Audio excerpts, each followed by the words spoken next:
Bismillahirrahmanirrahim. Assalamualaikum warahmatullahi wabarakatuh. Perkenalkan, nama saya Iqbal Rambari dengan NIM 2322111026. Mahasiswa aktif Program Studi Pendidikan Bahasa dan Sastra Indonesia Universitas Muhammadiyah Kupang. Baik, di sini saya akan memaparkan tentang unsur intrinsik dari novel Seribu Kunang-Kunang di Manhattan.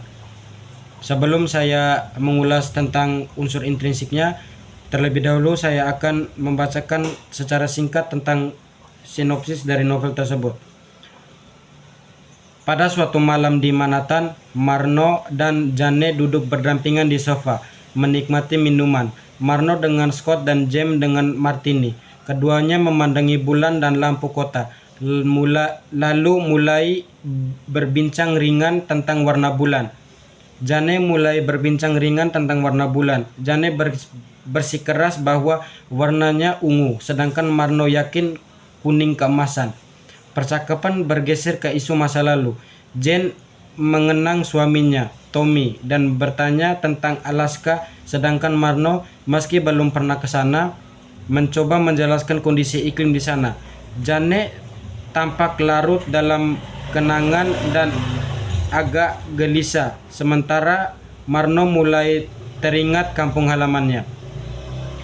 Mangsa lampu gedung tinggi di Manhattan seolah menyerupai ribuan kunang-kunang di sawah pinggiran desa. Suasana malam semakin sunyi dan hening. Mereka harus berbicara, tetapi ada jarak emosional yang menjuarak. Jane sedih membayangkan masa lalu yang tak bisa kembali, dan Marno merindukan rumah yang jauh di Indonesia. Akhirnya mereka berpisah dalam suasana sendu. Cerpen ditutup dengan Jane yang menangis di tempat tidur setelah menelan beberapa butir obat, menandai kesedihan yang mendalam dan perpisahan emosional. Baik, itu adalah sinopsis singkat tentang novel Seribu Kunang-Kunang di Manhattan. Kemudian saya akan memaparkan tentang unsur intrinsiknya. Yang pertama, tema. Tema dari novel tersebut adalah perjumpaan dan benturan budaya timur dan barat. Yang kedua, keterbukaan identitas dan kecemasan di perantauan. Unsur intrinsik yang kedua, tokoh dan penokohan. 1. Marno, mewakili budaya timur Jawa, perasa, sentimental, memayang nilai-nilai tradisional tetapi juga terbuka terhadap minoritas. Yang kedua, Jane, simbol budaya barat, liberal, spontan, bebas, suka bercerita dan meracu soal masa lalu namun menghormati norma Marno. Yang ketiga, tokoh minor seperti Tommy, mantan suami Jane, istri Marno, penjaga lift, hanya muncul lewat dialog sebagai latar belakang, tidak banyak dikembangkan. Yang ketiga, latar. 1. Tempat.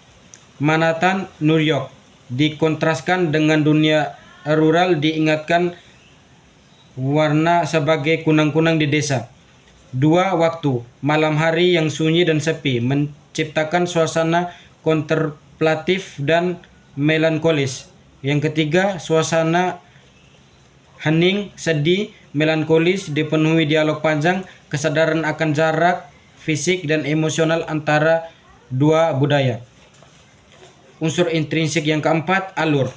Novel ini menggunakan alur maju atau progresif secara longgar, berlangsung dari awal dialog antara Marno dan Jane hingga akhir yang terbuka. Unsur intrinsik yang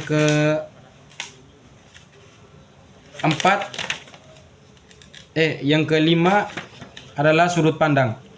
Orang pertama dari perspektif Marno atau tokoh aku menjadikan dialog dan pemikiran internasional pusat narasi. Yang ketujuh, gaya bahasa. Gaya bahasa yang ada pada novel tersebut adalah dominan dialektis, dialog langsung. 2. Gaya realis tanpa dramatis berlebihan. 3. Kaya analogi. Dan unsur intrinsik yang terakhir adalah amanat, menghormati perbedaan budaya sambil tetap teguh pada identitas diri. Ya, demikian adalah unsur intrinsik dari novel Seribu Kunang-Kunang. Wabillahi taufiq wal hidayah. Wassalamualaikum warahmatullahi wabarakatuh.